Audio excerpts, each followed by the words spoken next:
The early morning sun cast long shadows across Maple Street as Marcus Johnson hammered the final nail into the wooden post. Sweat beaded on his forehead despite the cool spring air. He'd been working since dawn, determined to make progress before the neighborhood stirred to life.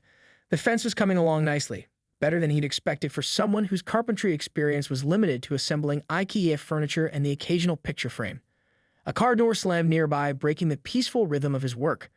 Marcus glanced up to see a woman in a crisp white cardigan marching across the street toward him, phone clutched tightly in her manicured hand. Her lips were pressed into a thin line, eyes narrowed with suspicion. "Excuse me," she called out, her voice carrying across the yard. "What exactly do you think you're doing?" Marcus straightened, still holding his hammer. "Good morning. I'm building a fence." He gestured to the obvious work in progress stretching across the property line. The woman, whom Marcus had seen but never spoken to despite living in the neighborhood for 3 months, looked from the fence to Marcus and back again, disbelief evident in her expression. "This is private property," she said, crossing her arms. "I know the people who live here, and you're not one of them." Marcus took a deep breath, reminding himself of the advice his father had given him years ago. Asterisk, always stay calm, even when others aren't asterisk. "Actually, I am. I moved in back in January. I'm Marcus Johnson." He extended his hand, which she pointedly ignored.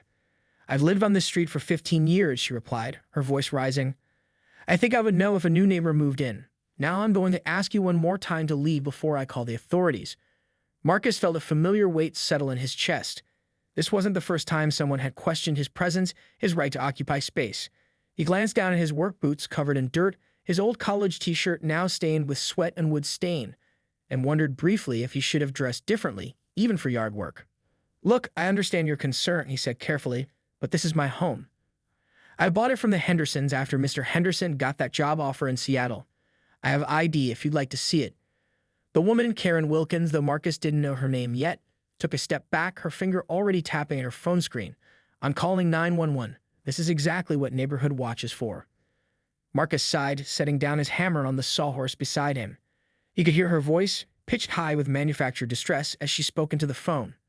"Yes, there's a man, a black man, claiming he lives at 487 Maple Street. He's building some kind of structure. Yes, I think he's trespassing. No, I don't feel safe approaching him again." As she continued her call, Marcus pulled out his own phone and opened his photos. Among the collection was one taken 3 months ago. Marcus standing proudly in front of this very house, holding the keys, his sister taking the photo while their parents beamed beside him.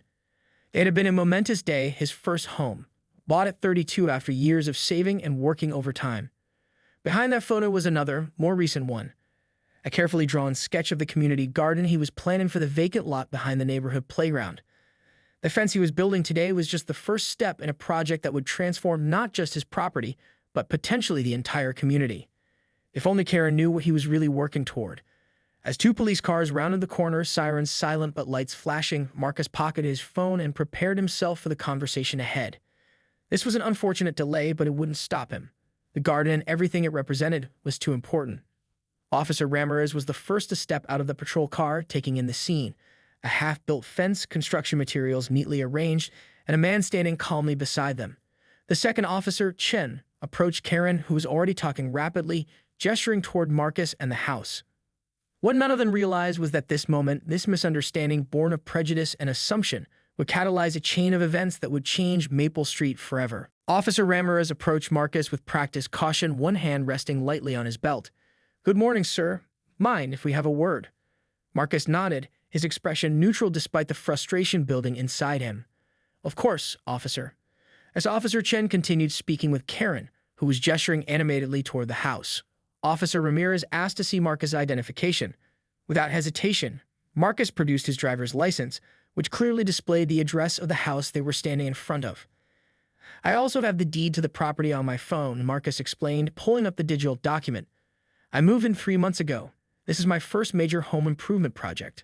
Officer Ramirez studied the documents, his expression softening slightly. "And what exactly are you building here, Mr. Johnson?" "A fence," Marcus replied simply. Then, after a moment's consideration, he added, "It's actually phase 1 of a larger project I'm planning." Before he could elaborate, Karen's voice cut through the morning air. "I've never seen him before. He just showed up today with all this lumber. For all we know, he could be planning anything." Several neighbors had emerged from their homes by now, drawn by the commotion and flashing police lights. They stood clustered in small groups, watching the scene unfold from their driveways and porches. Officer Chen approached, having finished taking Karen's statement. Mrs. Wilkins says she's the head of the neighborhood association and that no fence construction was approved through proper channels. Marcus took a deep breath. I wasn't aware I needed neighborhood association approval. I already obtained the city permit. He reached into his back pocket and retrieved a folded document. Everything's in order. Officer Ramirez reviewed the permit, then turned to his partner. His paperwork checks out. He owns the property and has the proper permits. Karen's face flushed red. That can't be right. The Hendersons would have told me if they sold their house to. She stopped herself, but her implication hung heavy in the air. An older man stepped forward from the small crowd of onlookers. The Hendersons moved months ago, Karen. I remember because they brought us a farewell pie. He turned to Marcus, extending his hand. Frank Patel, I live 2 doors down. Sorry about the welcome committee. Marcus shook his hand, relieved to find an ally. Marcus Johnson. Nice to meet you. The tension in the air began to dissipate as Officer Ramirez explained to Karen that Marcus was indeed the legal homeowner and within his rights to build a fence on his property. But the neighborhood association has guidelines, Karen protested, though her voice had lost some of its certainty. There are rules about fence height and materials. Frank Patel chuckled. Rules you made up last year when the Thompsons wanted to put in that stone wall, if I recall correctly. Several neighbors nodded in agreement, a few exchanging knowing glances. Karen's self-appointed authority had apparently been a source of tension in the community for some time. As the officers prepared to leave, satisfied that no crime was being committed, Officer Ramirez approached Marcus one last time. Sorry for the trouble, Mr. Johnson. Marcus nodded. No worries. You were just doing your job. I noticed you mentioned this fence as part of a larger project. The officer seemed genuinely curious now. Marcus hesitated only briefly before reaching into his work bag and retrieving a rolled-up set of plans. I'm an environmental engineer, he explained as he unrolled the detailed drawings. This fence is just the beginning. I'm planning to transform that vacant lot behind the playground into a community garden and sustainable education center. The drawings reveal a thoughtfully designed space with raised garden beds, a small greenhouse, rainwater collection systems, and an outdoor classroom area. It was ambitious but meticulously planned. Officer Ramirez studied the plans with growing interest. This is impressive. My daughter's elementary school has been trying to start something similar. That's actually part of my plan, Marcus said, his enthusiasm breaking through his earlier reserve. I want to partner with local schools, invite classes to use the space for science education. A small crowd had gathered around them now, neighbors peering over shoulders to get a glimpse of the plans. Karen stood apart, arms crossed, her expression unreadable. The lot's been empty for years, one neighbor commented. Nothing but weeds and trash. I've already spoken with the city about acquiring the space, Marcus explained. I have a meeting next week with the Parks Department. The fence I'm building will eventually connect to the garden entrance. As Marcus continued explaining his vision, something shifted in the atmosphere of Maple Street. The suspicious glances gave way to curious. 3 weeks had passed since the confrontation on Marcus's lawn, and Maple Street was buzzing with activity. What had begun as a simple fence had evolved into a neighborhood movement. The city council had expedited approval for Marcus's community garden project after an overwhelming show of support at the town hall meeting, a meeting that had been attended by nearly every resident of Maple Street except Karen Wilkins. On this particular Saturday morning, dozens of volunteers gathered at the vacant lot, armed with shovels, wheelbarrows, and boundless enthusiasm. Marcus stood at the center, clipboard in hand, directing different teams to various sections of the property. The irrigation system needs to go in before we can start on the raised beds, he explained to a group of eager teenagers. And remember, we're using the permaculture design we discussed, so pay attention to those contour lines we marked yesterday. Frank Patel and his wife had set up a refreshment station under a pop-up tent, serving homemade lemonade and cookies to the volunteers. Children darted between adults, tasked with the important job of planting wildflower seeds along the perimeter. Marcus paused to survey the scene, hardly believing how quickly his vision was becoming reality. What had once been an eyesore, a trash-strewn lot that collected rainwater and mosquitoes, was being transformed into what promised to be the pride of the neighborhood. Impressive turnout, a voice said beside him. Marcus turned to find Officer Ramirez dressed in jeans and a t-shirt rather than his uniform. I brought my daughter's science class. They're over there setting up the butterfly garden. Marcus smiled, genuinely touched. That's fantastic. We can always use more hands. And I brought these, Ramirez added, pulling out a folder. Grant applications from the city's Green Initiative program. They're looking to fund projects exactly like this one. Deadlines next month. As they discussed the details of the grant, Marcus caught sight of a familiar figure watching from across the street. Karen Wilkins stood beneath a maple tree, arms crossed, observing the activity with an unreadable expression. "Excuse me for a moment," Marcus said to Officer Ramirez, handing back the folder. He crossed the street, approaching Karen with measured steps.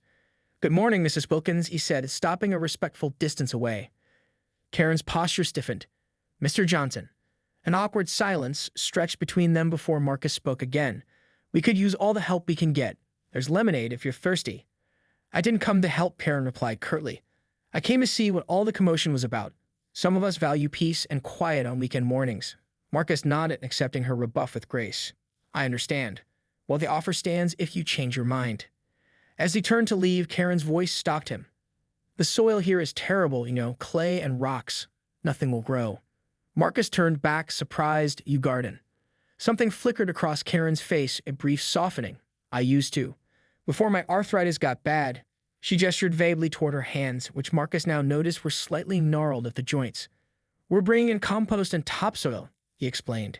"And we're selecting plants that can thrive in challenging conditions." He hesitated, then added, "I'd value your input, actually.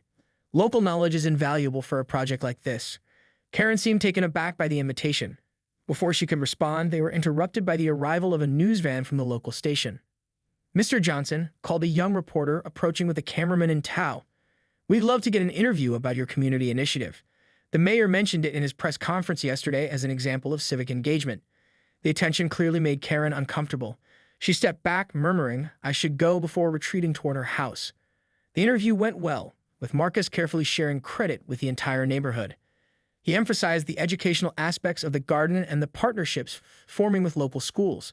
When asked what had inspired the project, he thoughtfully omitted any mention of the incident with Karen and the police. "Communities thrive when they have shared spaces and shared purposes," he explained instead. "This garden is about more than just growing food. It's about growing connections." As the day progressed, the vacant lot underwent a remarkable transformation. Pathways were marked out with reclaimed bricks, irrigation lines were laid, and the first of the raised garden beds were assembled and filled with rich soil.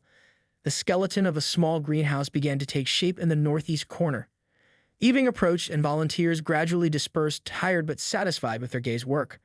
Marcus was among the last to leave, securing tools in the storage shed they'd assembled that 2 months had transformed both the vacant lot and Maple Street itself. The community garden flourished with early summer plantings, tomatoes climbing trellises, leafy greens in neat rows, and flowers attracting bees and butterflies. The small greenhouse gleamed in the sunlight, housing seedlings for future plantings and serving as an outdoor classroom twice weekly for local students. But the most remarkable transformation wasn't visible in the neatly arranged garden beds or the newly installed solar-powered irrigation system. It was evident in the web of relationships forming among neighbors who had previously done little more than wave politely from their driveways.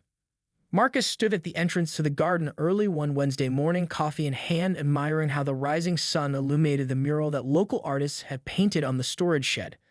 The vibrant depiction of community members working together amid flourishing plants had become a symbol of the project's success.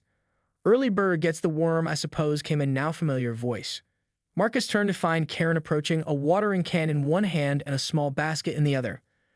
Over the past weeks, her initial hostility had gradually softened, replaced by a cautious participation that had recently blossomed into genuine enthusiasm. "Good morning, Karen," Marcus replied warmly. "Just enjoying the quiet before the school group arrives at 9. Karen nodded, setting her basket down and adjusting her gardening gloves. "The fourth graders from Lincoln Elementary. I prepared a demonstration on companion planting for them." She gestured toward her basket, which contained labeled seed packets and laminated diagrams. Marcus hid his surprise. This was the first he'd heard of Karen's planned demonstration, though he was delighted by her initiative. "They'll love that." Their teacher mentioned they'd been studying symbiotic relationships in science class. "Perfect timing then," Karen said with satisfaction. She hesitated before adding, "I've been meaning to tell you the grant application was approved. A sustainable water feature can move forward." Marcus nearly spilled his coffee. "That's incredible news. When did you find out?" "Last night. I wanted to tell you in person." There was a hint of pride in Karen's voice. The grant application had been her project, researched, written, and submitted with meticulous attention to detail. Though she had initially consulted Marcus for technical specifications, she had taken full ownership of the process. "This calls for a celebration," Marcus declared. "The whole neighborhood should hear the news." Karen's expression clouded slightly. "About that, there's something else we need to discuss." She led Marcus to a bench near the butterfly garden, where they sat in the dappled morning light. The success of this project has drawn attention. I received a call yesterday from a developer interested in the property adjacent to the garden.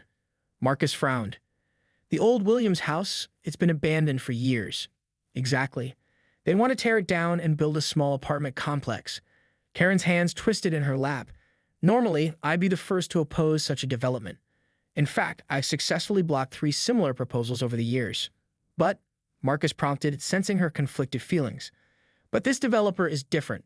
They're proposing an eco-friendly building with affordable units, rooftop gardens, and solar panels. They want to integrate with our project, create pathways connecting their property to the garden. She looked at Marcus directly. They're offering to fund an expansion of the garden and educational programs as part of the deal.